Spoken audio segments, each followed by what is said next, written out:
पक्षाने घालून दिलेल्या कार्यक्रमाप्रमाणे वडगाव शहरी मतदारसंघामधली पक्षाची बैठक घेण्यासाठी मी इथे आलेली आहे. 150 सुमारे कार्यकर्ते पदाधिकारी यांच्याशी मुक्त असा संवाद झाला. खूप छान चर्चा झाली. माझ्या समवेत पूर्ण पक्षाचे पदाधिकारी, सर्व नगरसेवक नगरसेविका आणि आमचे पुणे शहर जिल्ह्याचे अध्यक्ष धीरजी घाटे आणि माजी आमदार आणि पूर्वी अध्यक्ष राहिलेले जगदीशजी मुळी हे आणि सर्व टीम इथे होती. मी गेले काही दिवस महाराष्ट्रामध्ये काही मतदारसंघ जे पक्षाने दिले त्यांचा दौरा करते आहे. कार्यकर्त्यांमध्ये छान उत्साह वाढलेला आहे. खूप चांगली योजना लाडकी बहीण या योजना जी आहे त्याची चर्चा खूप चांगली आहे आणि एकदम सकारात्मक असं वातावरण होत आहे. महायुती म्हणून जिथे जिथे आम्ही महायुती म्हणून प्रत्येक ठिकाणी आमची टीम फार सक्षमपणे काम करेल अशा प्रकारची व्यवस्था आम्ही निर्माण करत आहोत.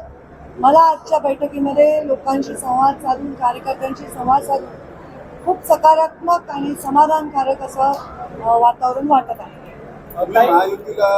महायुतीसाठी समाधानकारक वातावरण निर्माण करत आहे असं म्हटलं, पण तुम्ही इथं आल्यावरती सुरुवातीला भाजपच्या वडगाव शहरीच्या अध्यक्षांनी पत्र दिलंय तुम्हाला आणि थेट सांगितलं, त्यांनी डिक्लेअर केलंय की महायुतीतला जो दुसरा उमेदवार येईल किंवा राष्ट्रवादीचा उमेदवार येईल त्याचं काम आम्ही करणार नाही. तुम्हाला हा फीडबॅक कुठं मिळाला? असा फीडबॅक नसतो. हा कार्यकर्त्याच्या मनातला एक भाव असतो. प्रत्येक मतदारसंघात महायुतीतील घटक जे आमचे पक्ष आहेत त्यांचे नेते सुद्धा जेव्हा आमचा जिथे सिटिंग आमदार आहे त्यांचे तिथले कार्यकर्ते सांगतात की आपल्याला सीट घ्या. हे नैसर्गिक आहे. प्रत्येक पक्षाच्या कार्यकर्त्याला वाटतं की आमच्या पक्षालाही जागा मिळावी. हे नैसर्गिक आहे. हे निर्णय जे आहेत हे त्या पक्षातील सर्व महत्त्वाचे वरिष्ठ नेते, कोर कमिटी आणि दिल्लीमधले नेते बसून ठरवणार. त्यामुळे कार्यकर्त्यांची भावना ही व्यक्त करण्यामध्ये काही गैर नाही. भाजपाचा कार्यकर्ता अत्यंत शिस्तबद्ध कार्यकर्ता आहे.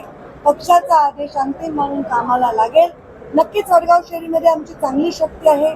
चांगलं काम उभं राहिलेलं आहे. कार्यकर्त्यांना असं वाटणं हे निसर्गत आहे, पण याचा निर्णय सर्वस्वी प्रमुख पक्षातील नेते आणि कोर कमिटी. काही फॉर्म्युला जर ठरलेला आहे की स्टँडिंग आमदारांकडे जागा असणार आहे, राष्ट्रवादीकडे जागा आहे, मग तुम्हाला पाठवून आजच्या बैठकीचं औचित्य काय होतं? आज जर आपण पाहिलं तर पूर्ण राज्यामध्ये प्रत्येक पक्ष महायुतीतील दौरा करतो.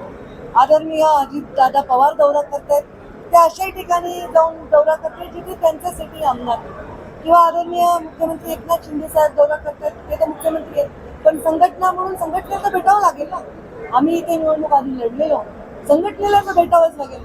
ही संघटना ऊर्जावान करणं, कामाला लावणं हे मुख्य ध्येय आहे. जागा वाटपाचा निर्णय वरती होतो.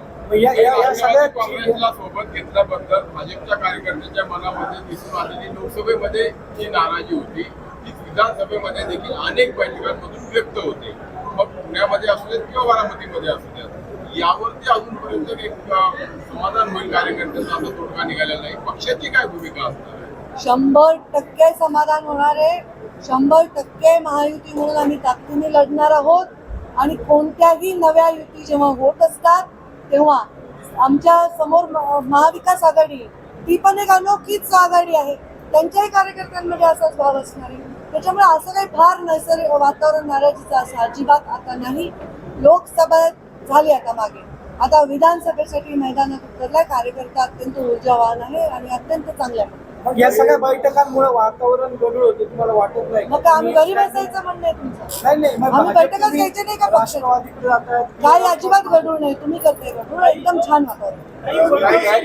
तुम्ही इथं आलात, पण इथं स्थानिक नगरसेवक आणि स्थानिक जे नेते त्यांच्यामध्ये एकमत दिसत नाही. तुम्ही म्हणले 12 नगरसेवक, किमान 6 पेक्षा जास्त इथे उपस्थित नाही.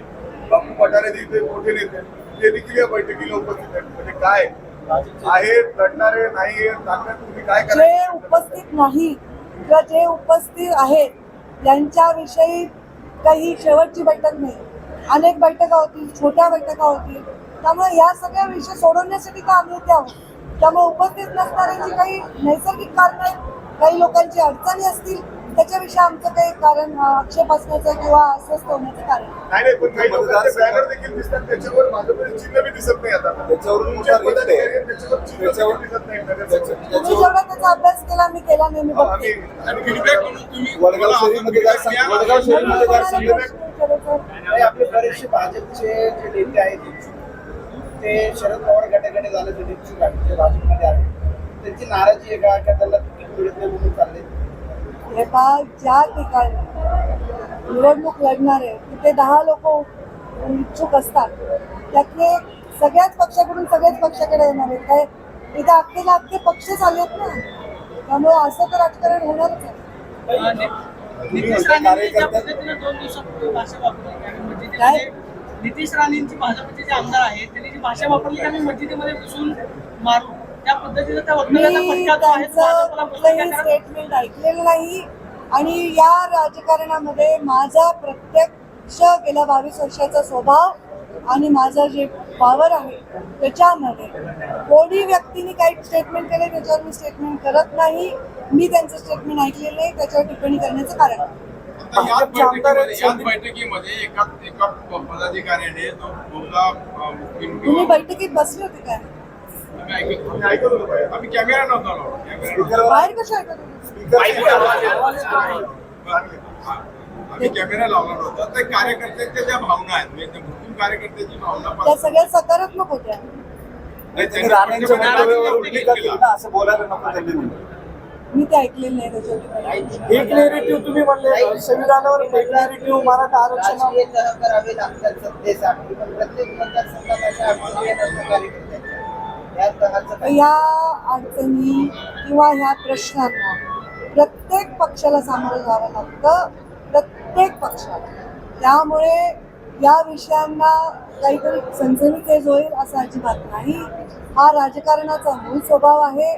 मुख्य ध्येय आमचं जे आहे ते मुख्य ध्येय महाराष्ट्राच्या हितासाठी परत एकदा नरेंद्र मोदींच्या नेतृत्वाखाली महाराष्ट्रामध्ये सुद्धा आमचं महायुतीचं सरकार स्थापन करण्यात येणार आहे. याच्याबद्दल आमचं